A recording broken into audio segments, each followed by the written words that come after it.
Арк проснулся перед деревом и остался встревоженным своей ситуацией. Успокоившись, он оценил себя и свое снаряжение и понял, что находится внутри тела своего игрового персонажа Арка. Вспомнив, что он заснул после игры, Арк опробовал свой рубящий удар виверны и был ошеломлен силой, стоящей за ним.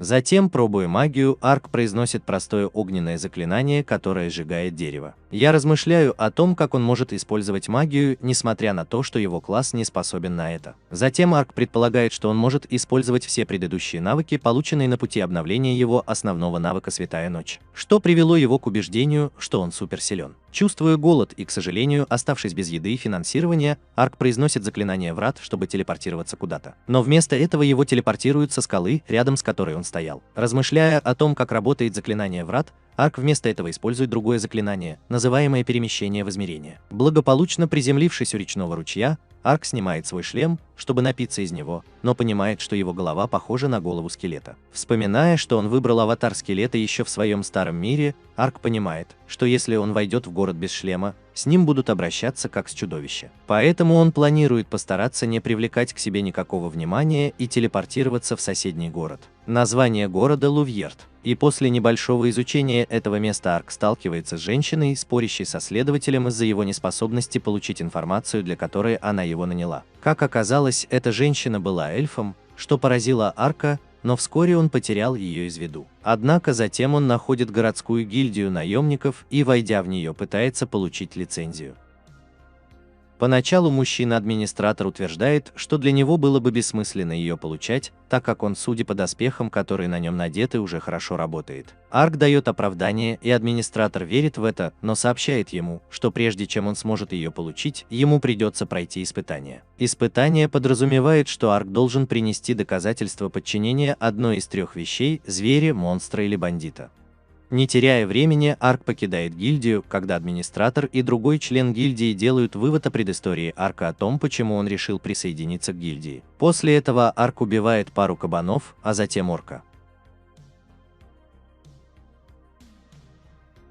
Держа в руках доказательства покорения, Арк замечает группу бандитов, окруживших карету, которые убивают охранников и окружают благородную леди и ее служанку. Размышляя о том, насколько эта ситуация отличается от убийства зверей или монстров, бандиты используют в своих интересах благородную леди и ее служанку. Мы снова видим, как Арк убивает бандитов и на этот раз добивает оставшихся бандитов своим ударом виверны. Как только с бандитами было покончено, Арк проверяет двух дам и узнает их имена, а когда Рита спрашивает, принадлежит ли Арк дворянам. Быстро Арк придумывает импровизированную историю о том, как он проклятый рыцарь, который отправляется в путешествие, чтобы найти лекарство от своего условия. Но пока скрывает это от них двоих. Когда Рита и Лорен уходят в лес, чтобы позаботиться о себе, Арк кремирует тела бандитов с помощью своего огненного заклинания и отмечает отсутствие у него чувства вины за то, что он убил их всех. Прежде чем дамы вернутся, Арк грабит вещи бандитов и использует их лошадей, чтобы перевести все это. Направляясь обратно в город, Арк едет параллельно экипажу Лорен, которым управляет Рита, которая благодарит Арка за то, что он сделал. В то время как Лорен заставляет Арка чувствовать себя неловко, как он выразился, глядя в дыры в него. Затем Рита спрашивает имя Арка,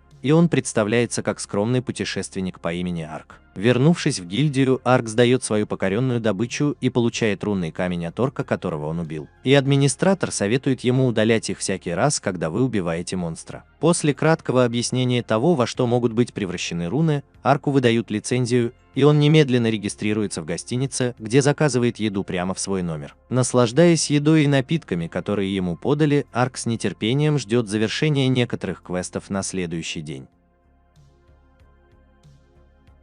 Сцена меняется на мать-одиночку по имени Шона, которая усердно трудится ради своих двоих детей Марки и Хелены. Каждое утро с восходом солнца она отправляется на поле. Желая помочь своей матери, Марка пишет заявление о приеме на работу с просьбой о помощи. В конце концов, Арк соглашается на работу, которая включает в себя защиту кого-то, кто собирает травы. Он прибывает в пункт назначения под названием «Деревня Рада», и привратник деревни направляет его к дому Шоны. Прибыв на место, Марка и ее сестра Хелена завтракали, когда Арк стучит в дверь, и Марка открывает ее.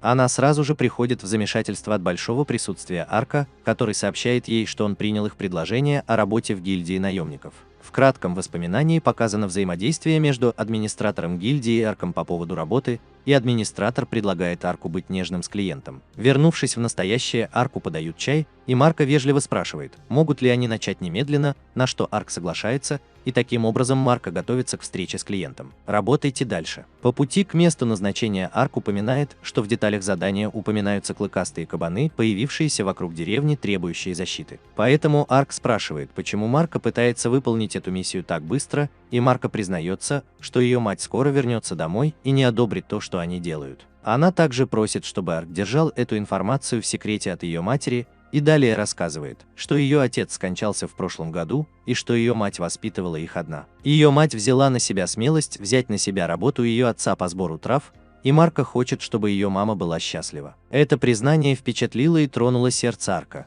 и он решил помочь Маре с ее задачей по сбору трав. На полях, где произрастают некоторые травы, называемые кокора, Мара дает Арку урок об этом растении, который впечатляет Арка тем, насколько она осведомлена. Затем Мара предлагает им направиться к ближайшему дереву Кобуми, но какое-то дрожание в кустах предупреждает его. И после исследования он находит раненого зеленого многохвостого чудовища. Оно кусает палец Арка, когда он протягивает руку, и поэтому Арк затем использует исцеляющую магию на нем, чтобы позволить ему исцелиться от своего рана. В приподнятом настроении монстр радостно носится вокруг Арка и решает последовать за ним. Марко предлагает Арку дать имя этому существу, и после небольшого обсуждения Арк выбирает имя Понта. Вернувшись в деревню, охотник обезумел от увиденного в лесу чего-то, что не было обычным клыкастым кабаном, с которым обычно можно столкнуться в лесу. Так получилось, что Шона вернулась в деревню и услышала от привратника, что Марко ушла в лес рано утром. Всего лишь на одну ночь. Возвращаясь к группе Арка, они находят дерево Кобуми в полном цвету, и в тот момент, когда Марко приближается к дереву, из-за него появляется гигантский Василиск. Заметив расстроенное поведение Понты по отношению к зверю, Арк приходит к выводу, что тот, кто причинил ему вред, был монстром. Прежде чем Василиск успел наступить на Марку, Арк быстро оттаскивает ее с дороги, а затем избегает его атак ядовитым дыханием тумана. Анализируя атаки Василиска, защищаясь от его парализующих когтей, похожего на хлыст языка, Арк затем использует свой священный щит из 2 тейтов, чтобы защититься от окаменения «Атакуй». После этого Арк использует свою атаку суждения, которая разрезает монстра пополам, тем самым побеждая его. Счастливый от того, что монстр был побежден, Марко отмечает, что жители деревни будут праздновать смерть монстра, но Арк просит сохранить это в секрете, и Марко понимает это. Затем Арк замечает кольцо вокруг правой лодыжки монстра, которое исчезает через несколько мгновений после того, как его заметили. Арк пришел к выводу, что клыкастые кабаны, появившиеся неподалеку от деревни, были привлечены туда Василиском. Так уж получилось, что один из них появляется перед ними, и Арк убивает его и преподносит в подарок деревне, но отмечает, что он взял бы клыки кабана и рунный камень в качестве подарка. Оплата. Он также хочет, чтобы шкура была выделана и отдана Маре, а мясо разделено между жителями деревни. Затем Мара воссоединяется со своей матерью Шоной, которая обнимает свою дочь, и Арк официально извиняется перед Шоной за то, что она безрассудно позволила своей дочери уйти в лес. Деревенский привратник и охотник затем подходят к Арку и спрашивают его, не столкнулся ли он с монстром, который сеял хаос в лесу, но он отрицает это как Десмарка. С наступлением сумерек Арк и Понта готовятся к отъезду, и Елена дарит Арку венок из цветов. Позже той же ночью в лесу большая группа солдат убивает своего собственного гигантского Василиска. Командир получает от своего подчиненного отчет об общем количестве погибших и раненых солдат и о том, как одному человеку удалось самостоятельно убить гигантского Василиска. Пораженный этим подвигом, вождь приходит к выводу, что тот, кто убил его, должен быть либо богом, либо дьяволом. Тем временем Арк наслаждается жизнью в своей комнате вместе с Понтой и подумывает о том, чтобы на следующий день отправиться на более сложное задание. Тем временем во внутреннем монологе Арианы отмечается, что договор между эльфами и людьми на данный момент является не более чем фарсом и что она стремится к большей власти. Именно встреча с крупным мужчиной в серебряных доспехах изменила бы ее судьбу, когда она замечает Арка с Понтой на плече, выходящего из дома. В пещере и готовится напасть на него. Перед этой встречей Арк преследовал группу бандитов внутри пещеры, и после того, как с ними разобрались, Арк нашел их орду сокровищ. Он также заметил там пару клеток, но не обратил на них никакого внимания. В другом месте в Диента маркиз Тритон услышал от своей супруги Селсики о неудавшемся покушении на жизнь Лорен. Что касается зверей, выпущенных на свободу в Лувьере, то это были гигантские василиски, которые были убиты по отдельности. Эта новость приводит Тритона в уныние, и Селсика спрашивает, почему принц Дакарис выбрал именно этот район в первую очередь. Тритон, с другой стороны, не имеет ни малейшего представления, но предполагает, что это исходило от покровителей его высочества из Восточной империи. Также следует отметить, что они не могут допустить утечки какой-либо информации о том, что они находятся в преданности Дакаресу, иначе это усложнит ситуацию с сектой принца. С этого момента Тритон приказывает, чтобы продукт был защищен и отправлен на рынок, и чтобы принцесса Юриана не узнала об этом. Селсика уверяет, что это будет сделано, а затем Тритон спрашивает о своем сыне Удалине и подробностях Селсики о том, что он сопровождал товар, что Тритон презрительно не одобряет. Возвращаясь в ковчег, он подвергается нападению Арианы и узнает в ней эльфа из города. Ариана обвиняет Арда в том, что его бросили, но перестает нападать на него после того, как видит Панту и признает в ней духовное существо. Это снимает подозрение в том, что Арк был бандитом,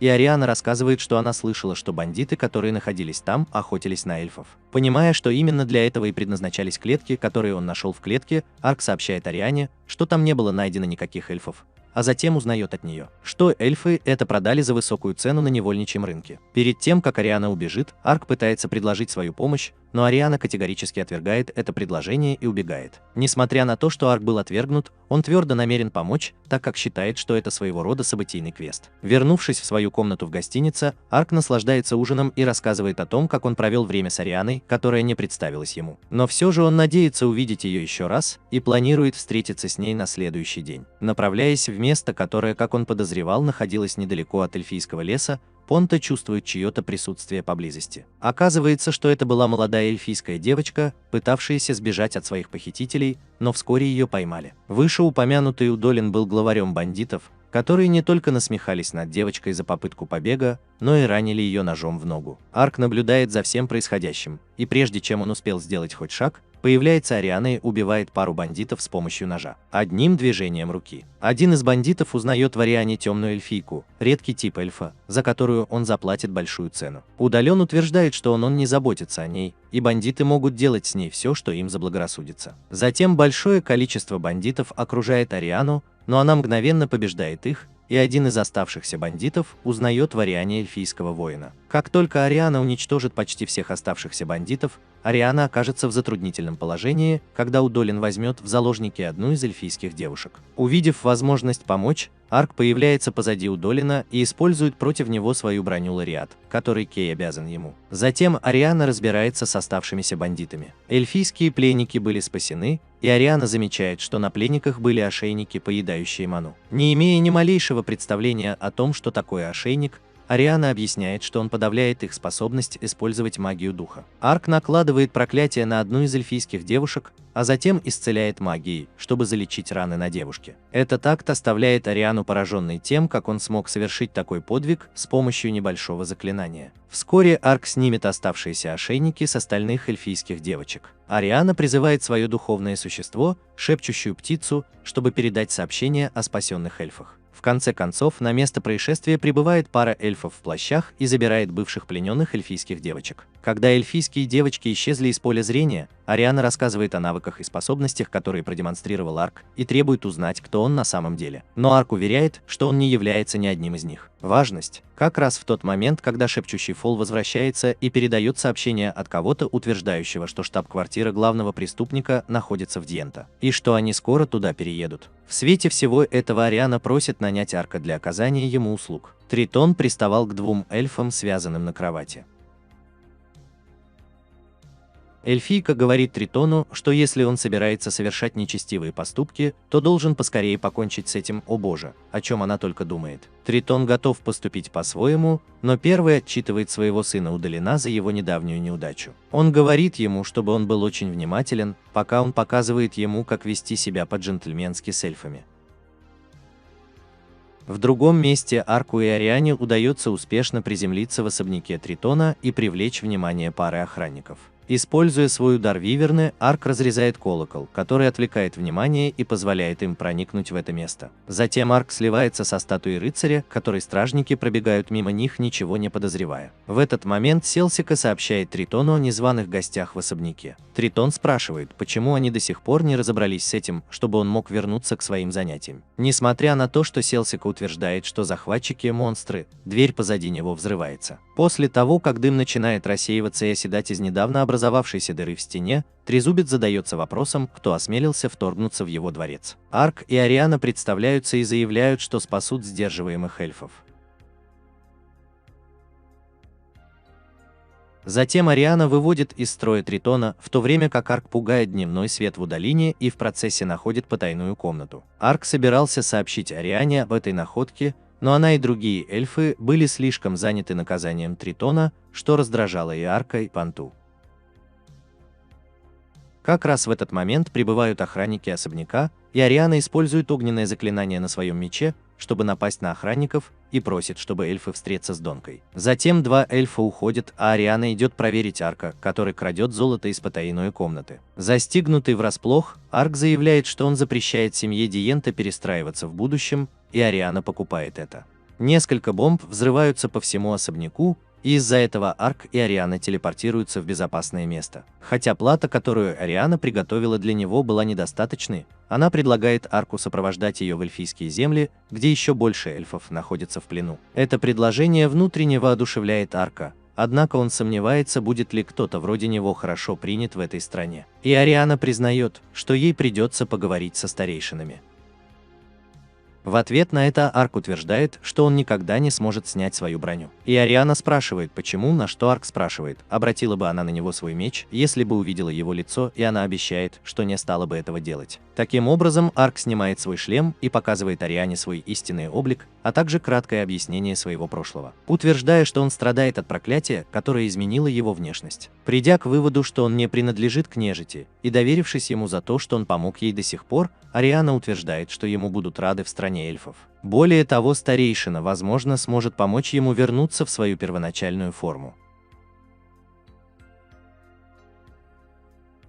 В ответ на это они официально представятся друг другу и пожмут друг другу руки, чтобы обсудить свои недавно сложившиеся отношения. В Алаве, столице королевства Роден, король Карлин проводит встречу со своими детьми, принцами секты и Докаресом, а также принцессой Юрианой по поводу недавних событий, связанных с Тритоном. Секта упоминает, что Тритон незаконно продавал эльфов в восточную страну, что Докарес опровергает, но секта утверждает, что Докарес является заступиться за него. Этот комментарий расстраивает Докареса, который выступает в свою защиту, но его останавливает король Карлин и говорит в пользу Докареса, утверждая, что до этого необходимо провести полное расследование. Можно было бы сделать любой вывод. Затем король Карлин спрашивает мнение Юрианы по этому вопросу, и она утверждает, что слышала распространяемые слухи о том, что эльфийские рабы стали причиной нарушения навязанного договора. Это приведет к росту напряженности в отношениях с их королевством и другими странами, поэтому им необходимо немедленно выяснить правду. Она также упоминает о негативной реакции со стороны самих эльфов и упоминает, что другие страны возложат на них ответственность за это. Поэтому король Карлин поручает Юриане посетить Лимбалт и обсудить любые возникшие там трения,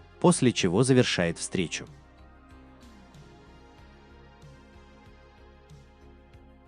Оставшись один в комнате, Карлин размышляет о том, как ситуация превратилась в большой беспорядок. Арк и его группа идут через густой лес, и Арк решает использовать пространственное перемещение, чтобы разведать путь вперед, и в итоге падает с небольшого утеса, который был рядом с небольшим бегущим ручьем.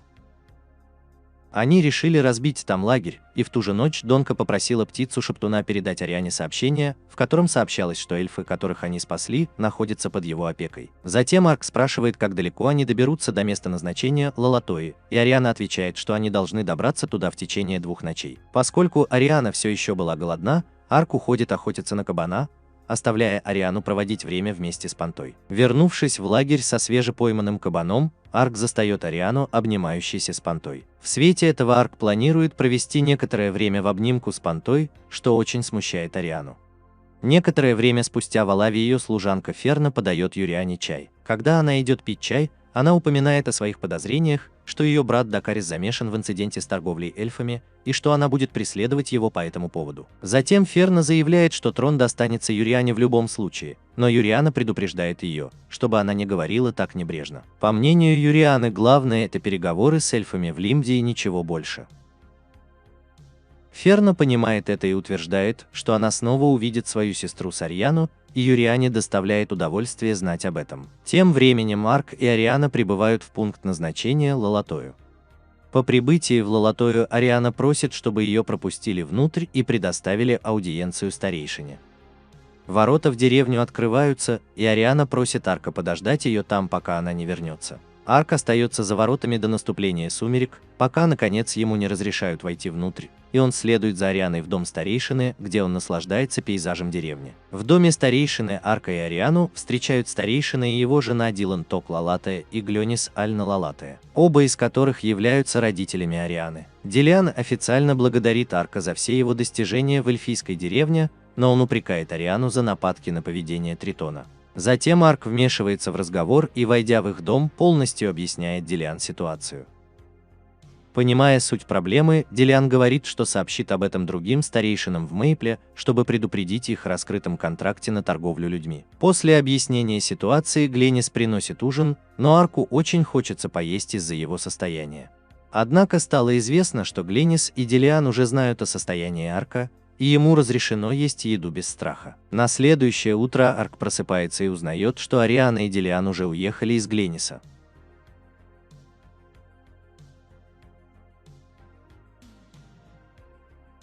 Затем Глёнис проводит для Арка экскурсию по деревне, и он узнает от нее немного об истории деревни. Затем к Арку подходят две молодые девушки, которые благодарят его за то, что он спас их от работорговцев. Извиняясь перед Гленнис за то, что он отвлекся, она говорит Арку, что все в порядке, и просит сразиться с ним. Тем временем Ариана и Дилан слушают дебаты старейшины о том, как поступить с людьми, нарушившими 4-летний договор о порабощении эльфов. Результат дискуссии решает старейшина Брайан Бонд Эванжелина Мейпл, которая предлагает им понаблюдать за реакцией королевства Родан на нападение на Дом Господа, поместье.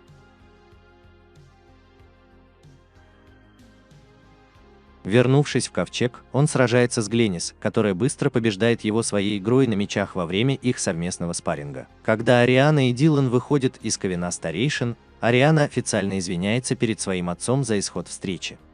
И все же Дилан уверяет ее, что результат мог быть не только лучше, но и хуже. Однако Дилан сожалеет о том, что не смог встретиться даже во время их пребывания там, и сообщает Ариане, что Эвен собирается жениться в следующем году. Эта новость возмущает Ариану, так как натура ее сестры сродни боевой маньячке. Эвен появляется из ниоткуда и бросается обниматься на землю. Несмотря на то, что Дилан видит, что его дочь явно расстроена выходками своей сестры, он оставляет их вдвоем. И вскоре они обсуждают недавние достижения Арианы и предстоящую женитьбу Эвена. Возвращаясь к Арку, он заканчивает свои спа-тренировки с Гленнис, а позже наслаждается успокаивающей ванной с понтой. В конце концов, Ариана приходит домой и готовится принять ванну, но обнаруживает, что Арк уже там и ведет себя настороженно.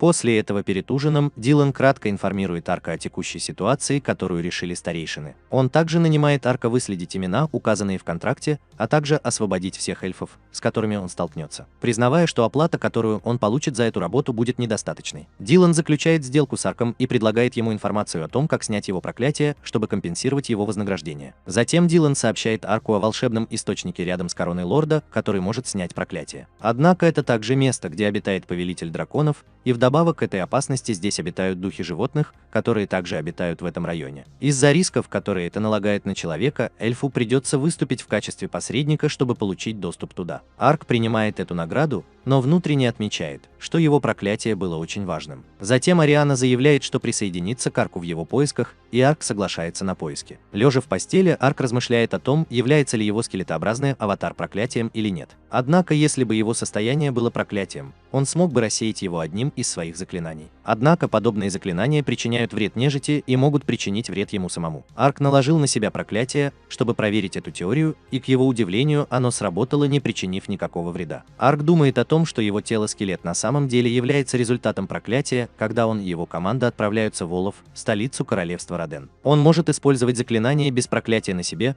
чтобы исцелить себя, но результаты, к сожалению, являются лишь временными. Вскоре группа выходит из джунглей, по которым они следовали, и прибывает к крошечному водоему, где жили гигантские драконопасы. Арк пытается убежать от гигантских стрекоз, но они быстро нападают на него и охотятся на него. Арк признается Ариане в местном пабе, что боится насекомых, и они вдвоем обсуждают свои планы на будущее, обедая в близлежащем лесу. Их официантка предупреждает их о необходимости идти через лес, потому что он кишит существами, известными как волки с привидениями. Арк и Понта соглашаются следовать за Арианой через лес, так как понимают, что это позволит им быстрее спасти эльфов. На следующий день мы встретимся в Олаве. Юрияна и ее спутница Фурна садятся в свой экипаж, запряженный лошадьми. Чтобы не сбавлять темпа и как можно скорее прибыть в Великое Герцогство Лимбольд, банда соберется вместе со своими охранниками в близлежащем лесу на полпути пути. Они и понятия не имели, что кто-то пристально наблюдает за ними из тени. Когда они возвращаются к группе Арка, то приближаются к району, где, по слухам, обитают волки с привидениями. Далее Ариана описывает, как мех с хвостов монстра используется для создания красивых подарков для будущих невест. Речь идет о фатах. Затем она упоминает, что ее сестра скоро выходит замуж, что наводит Арка на мысль, что она хочет, чтобы мех с хвоста стал подарком на свадьбу ее сестры. Затем на них нападают призрачные волки, большинство из которых являются иллюзиями волков.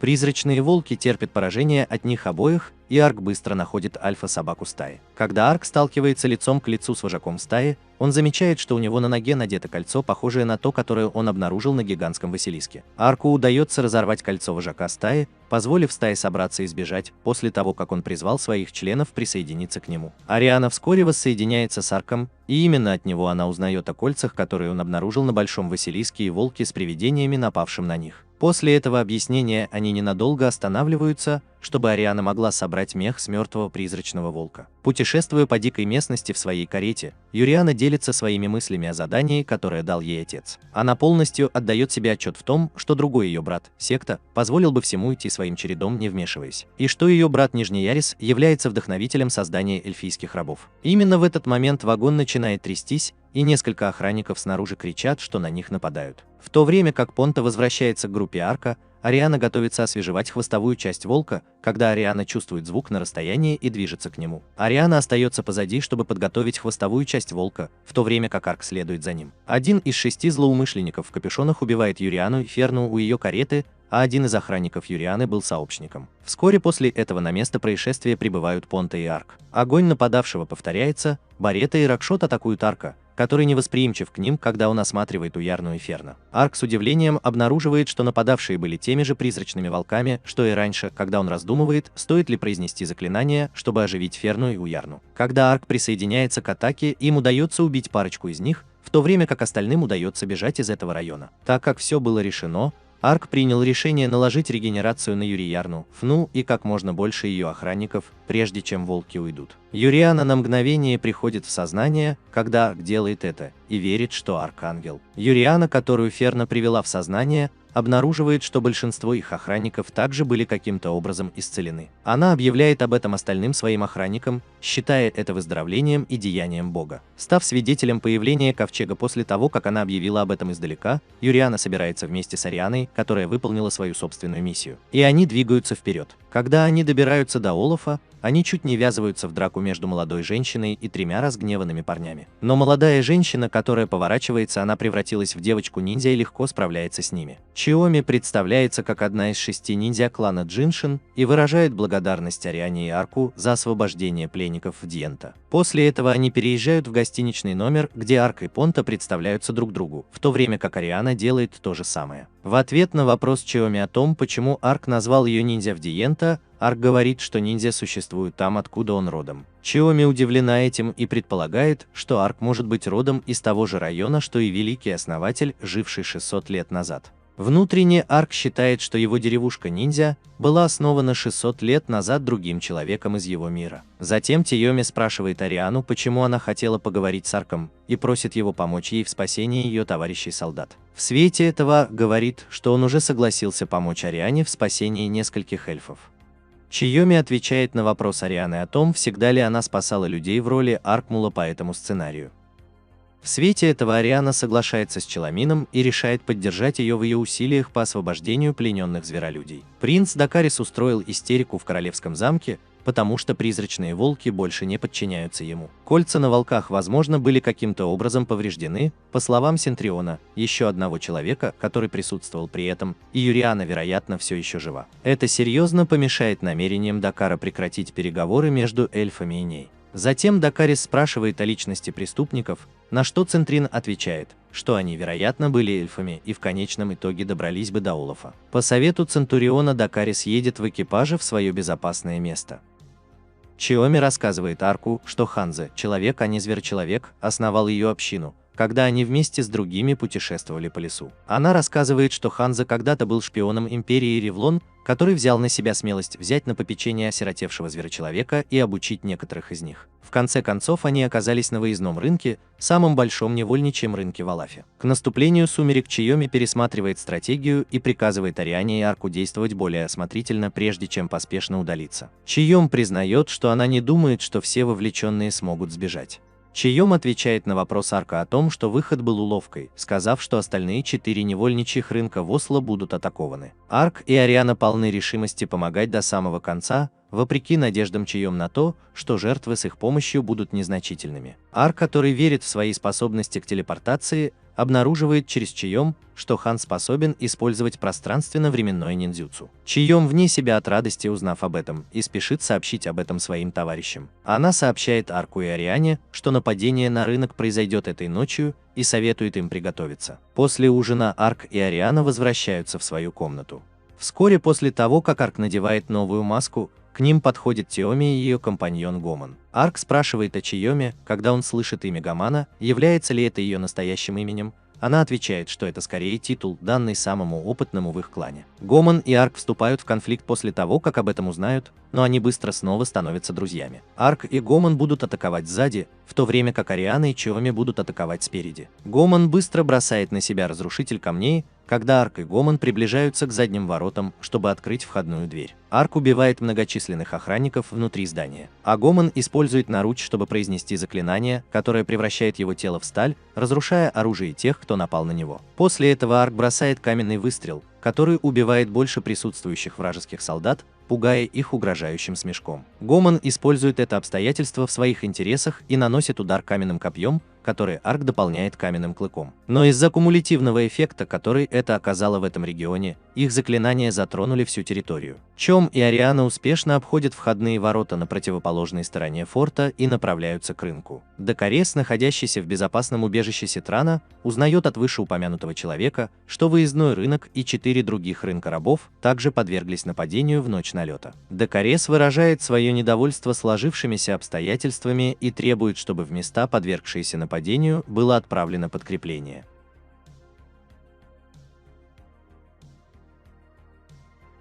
Саамей, Ариана и Понта прокрадываются на рынок, где к ним быстро приближаются несколько охранников.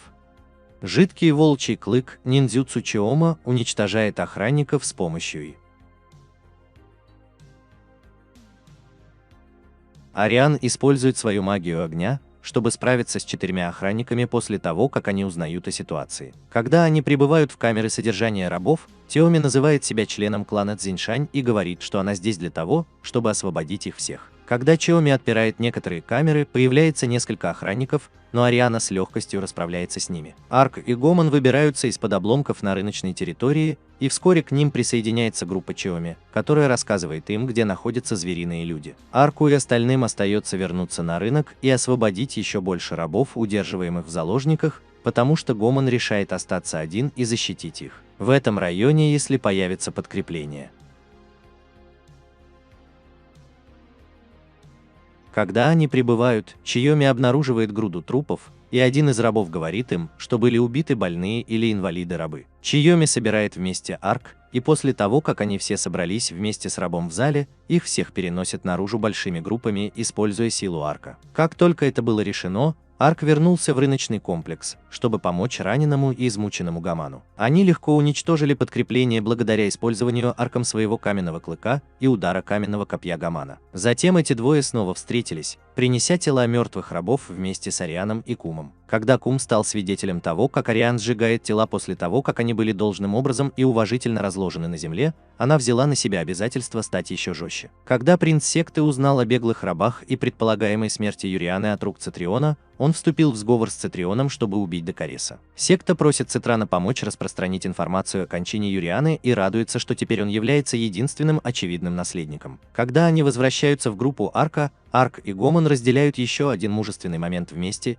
и Чиом повторяет свое обещание Ариану, что она намерена стать сильнее. Через некоторое время группа Арка возвращается к Алафу. Они путешествуют на лодке, которой управляет Гомон, и узнают через Чиоме, что Гомон и она отправляются в секретное поселение в горах Калкут. Затем она заявляет, что предоставит им ту важную информацию, которую обещала. Когда Юрияна прибывает во дворец своей сестры Сирны в Великом герцогстве Лимбольд, она узнает от своей сестры о ее предполагаемой кончине. Шрияна объясняет Юриане и Ферне, которые были там в замке, как она была убита известием о Докарисе, а затем убита Цитрионом. Только обнаружение ожерелья, подаренного матерью, которое она постоянно носила, стало доказательством ее кончины. Затем Фирна замечает, что точно такое же ожерелье исчезло. Немного поразмыслив на эту тему, Юриана велит своей сестре не сообщать отцу о том, что она жива, и выражает свое намерение выполнить свой долг, вместо этого поговорив с эльфами. Чтобы проинформировать Донку о последних событиях, Ариана отправляет сообщение через птицу Шептуна обратно в группу Арка. Это напоминание о более раннем заявлении Чиоми о том, что Священная империя Ревлон является домом для последних эльфийских рабов. Арк задается вопросом, почему отношение Арианы так резко изменилось по мере того, как они путешествуют на восток по направлению к империи. Но его больше интересует, с какими новыми приключениями они могут столкнуться там. Император Домициан, находящийся в столице Священной Ревлонской империи, получил известие от своего канцлера Вильмааса о том, что Докарис скончался. Несмотря на то, что смерть Юрианы делает Домициана счастливым, Вильмаас рассказывает, что кольца, которые они подарили Докарису, были разбиты вдребезги и что в убийстве принцессы был замешан третий человек. Домициан интересуется статусом усилий Фумбы по уничтожению Олафа и предполагает, что секта была наиболее вероятным кандидатом на это. Вон отсюда. Вельмоа радостно восклицает, что у него все идет хорошо. В другой сцене Фумба наблюдает с безопасного расстояния, как червеобразное чудовище с прикрепленным к нему кольцом убивает летающее существо. В другом месте стая песчаных виверн скользит по воздуху посреди пустынной пустоши, и Арк приходит в восторг, увидев их. Ариана указывает на то, что птица Шептун не может добраться до Донки из-за них, потому что она слишком напугана, чтобы летать. Так как это влияет на Ариана, птицу Шептуна и Панту, а также на Арка, она использует заклинание «Угаситель молний», чтобы рассеять виверн из этого района. Без ведома Арка кто-то наблюдал за ним и делал заметки, пока он отчаянно пытался выяснить, что пошло не так, проверяя группу. После попытки рассеять виверн, Арк официально приносит извинения за свое поведение, когда компания прибывает в город в сумерках. После этого Ариана рассказывает об их стратегии проникновения в империю Ревлон, а Арк комментирует поведение Арианы с тех пор, как Чиом рассказал им об империи. В отличие от эльфов Дороги и Королевства, Ариана сообщает, что там разрешено рабство, и что тот факт, что она эльф, особенно важен для нее. Это выбивает из колеи. Джентльмены, которые наблюдали за ними ранее, подошли к ним и представились исследователем эльфийских монстров Карси Хёлдом. Ариана накрывает голову Карси горшком, прежде чем он успевает закончить свое представление, и говорит ему, что быть эльфом в человеческом сообществе опасно. Вопреки распространенному мнению, Карси часто посещал эту таверну, и ее посетители очень любили его. Карси объясняет им, что он живет в этом городе уже 10 лет, и что у него есть основания полагать, что Ариана – темный эльф. Он также выражает свой оптимизм по поводу будущего сосуществования между людьми и эльфами. И все же небрежное отношение Карси к сосуществованию с людьми вызывает отвращение, как отмечает Ариана. Карси возражает, что Ариана лицемерит, указывая на то, что она сопровождает человека, одетого в полную пластинчатую броню и духовного животного. В этот момент Ариана утверждает, что Арк – уникальный экземпляр, и он продолжает расспрашивать о причастности Карси к ним. Тем не менее, после того, как Ариана категорически отклоняет его просьбу о помощи в его исследованиях монстров, Карси предлагает им карту Империи Ревлон в качестве оплаты за их помощь. Когда Ариана подслушивает это, она обвиняет Карси в прослушивании их чата, но Арк думает, что карта будет полезна в их путешествии. Обещание Карси добавить бестиарии также подслащивает сделку, и Арку удается убедить Ариану удовлетворить эту просьбу. После того, как этот вопрос решается, Дарси соглашается на эту должность, и Карси говорит им двоим встретиться с ним на следующее утро у городских ворот. После этого Арк оплачивает их проживание и питание в гостинице, а хозяин бара вознаграждает их целой бочкой алкоголя. Арк и Ариана обсуждают фантазию Карси о сосуществовании эльфов и людей, наслаждаясь алкоголем в своей комнате. В это время Ариана становится пьяной и чувствует себя неловко рядом с Арком. «Мне почти кажется, что все вот-вот рухнет».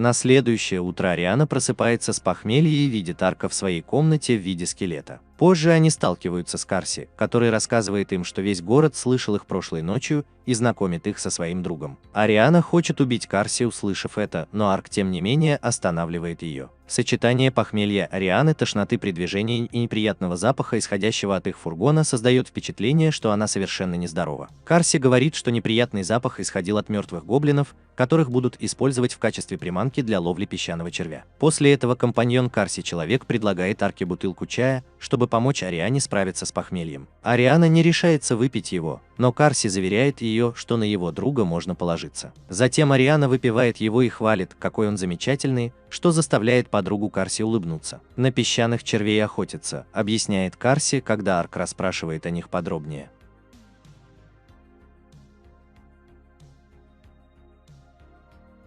Затем тележка позади них исчезает, и Ариана замечает, что песчаный червь, о котором идет речь, стал намного больше, чем она ожидала. Ариана пытается спасти спутника Карси из разбитой повозки после того, как заметила его там. Однако она попала в засаду, устроенную песчаным червем, и вместо этого ей пришлось использовать огненное заклинание, чтобы воспользоваться его слабостью в огне. Песчаный червь пытается напасть на нее после того, как она безуспешно атакует его, но Арк вмешивается как раз вовремя, чтобы спасти ее, позволяя ей другу Карси бежать в безопасное место. Арк использует это обстоятельство в своих интересах, вытаскивает песчаного червя из земли и разбивает его о землю с помощью своей огромной силы. Связанное кольцо исчезло после того, как песчаный червь был побежден. Песчаного червя связали и привезли обратно в город позже в тот же день. Там Карси вручает им награду, но перед тем, как они уходят, Ариана расспрашивает Карси о том, почему он живет среди людей. Карси отвечает, что он предполагает, что любит их после того, как был слегка озадачен этим вопросом. Карси добавляет, что он не очень хорошо провел время, когда рос в деревне. У Карси было такое же мнение о людях, когда он впервые переехал в свой нынешний дом. Но с тех пор он проникся к ним нежностью и верит, что настанет день, когда они смогут жить бок о бок. Ариана не согласна с фантазией Карси и не считает ее правдоподобной. Затем Карси спрашивает, знакома ли она с Ламберттауном, портом в родине, которым управляют два человека, Дю Ламберт из Петроу и его жена Ториса. Ариана потрясена, услышав это, и считает, что Карси лжет, если это правда, что брак был навязан им силой. Карси уверяет Ариану,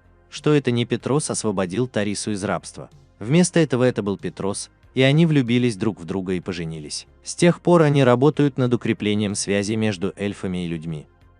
После этого Арк и Ариана продолжают путешествовать, обсуждая перспективы жизни эльфов и людей. В то время как он ласкает нескольких женщин рядом с собой, неназванный мужчина из Ревлона сообщает Фумбе о текущем всплеске числа пропавших без вести людей. У мужчины из Ревлона заболел живот в результате того, что Фумба скормил одну из своих женщин-монстру, которого он держит в ожидании следующего нападения. Арк считает, что они достигли империи Ревлон, где содержались похищенные эльфы, после достижения пограничного города Касик. Они решили расспросить жителей города, стараясь не привлекать к себе внимания из-за высокого уровня безопасности в этом районе. Примерно в сумерках Арк рассматривает то, что он обнаружил, в том числе то, что замок издает звуки, и что жители города исчезают с течением времени. Однако существование эльфов, содержащихся там в плену, пока неизвестно.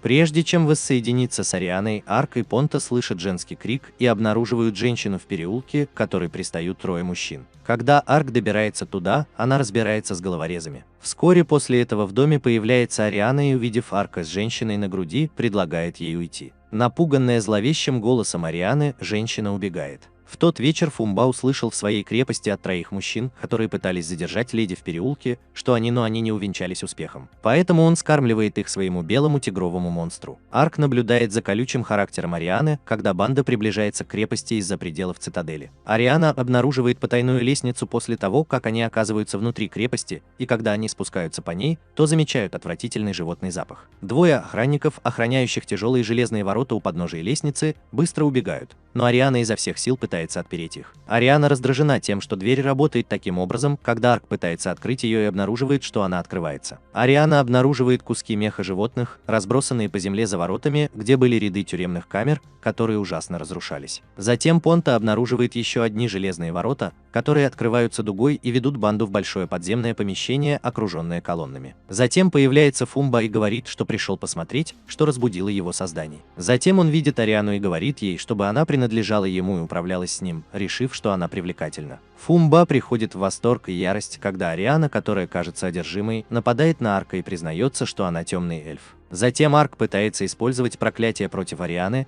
но это не срабатывает, так как он просит ее быстрее разобраться с Арком. Во сне Ариану встречает ее сестра Эвен, которая сообщает ей, что им пора начинать свое обучение.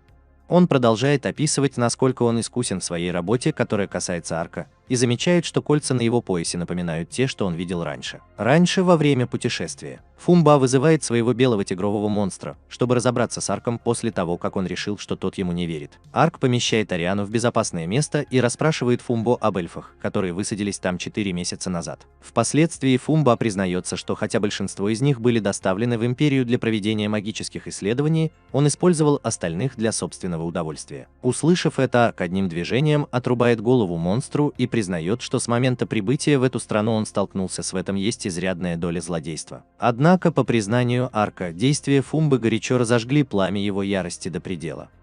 Не обращая на это внимания, Фумба призывает орду монстров, но Арк быстро расправляется со всеми ними с помощью своего меча и таких навыков, как удар щитом. Все еще не обеспокоенный таким исходом, Фумба указывает на то, что Ариана находится в затруднительном положении, и затем Арк видит, что орк вот-вот раздавит ее своим мечом. Клуб. Однако орк попал в ловушку в водоеме, который называется жидкой тюрьмой, созданной Чиоми. Хотя Фумба пытается призвать еще больше монстров, Чиоми говорит ему, что ее товарищи уничтожили их всех. Удивленная прибытием Чиоми, Чиом рассказывает, что она сказала Ариане, что она и ее товарищи прибудут позже.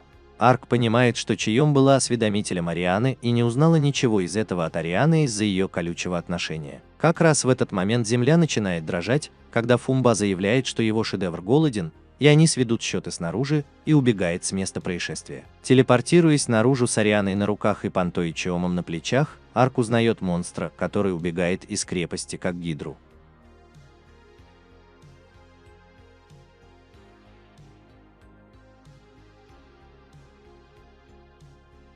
Киюми советует тактически отступить после того, как Арк замечает кольца на гидре, которая сбежала из крепости, но гидра запускает огненный шар прямо в них, прежде чем они смогут начать действовать. Фумба наслаждается своим триумфом над войсками Арка, наблюдая за этим через гидру. В воспоминаниях показано, как Фумба был брошен своим кланом, потому что он слаб и ищет только фланговой силы. Позже он встретится с императором Домицианом и лордом-канцлером Вилмаасом, и в обмен на его преданность ему будет предоставлена некоторая власть на его родине. В настоящее время Фумба посылает гидру в Касик, чтобы она съела людей, которые там живут. Арк и Чиоми все еще живы благодаря магии щита Арка. Несмотря на то, что они находились в трансе, Ариана, которая тоже была жива, могла слышать все, что говорил Фумба о том, что случилось с захваченными эльфами. Она демонстрировала спокойную ярость. Даже несмотря на то, что Ариана хотела преследовать Фумбу, Арк настаивал на том, чтобы он преследовал гидру, которая направлялась в Касик. Чиоми и Ариана отправились на поиски Фумбы в одиночку, так как они верили, что Арк справится с этим сам. Ариана отправилась на поиски Фумбы самостоятельно. Кольца подчинения, созданные в результате анализа магии Фумбы, почти закончены, и Вильмаас предоставляет императору Домициану обновленную информацию об убийце Фумбы. Страны в священной Восточной империи. Городская стража подняла тревогу, когда гидра приблизилась к Касеку,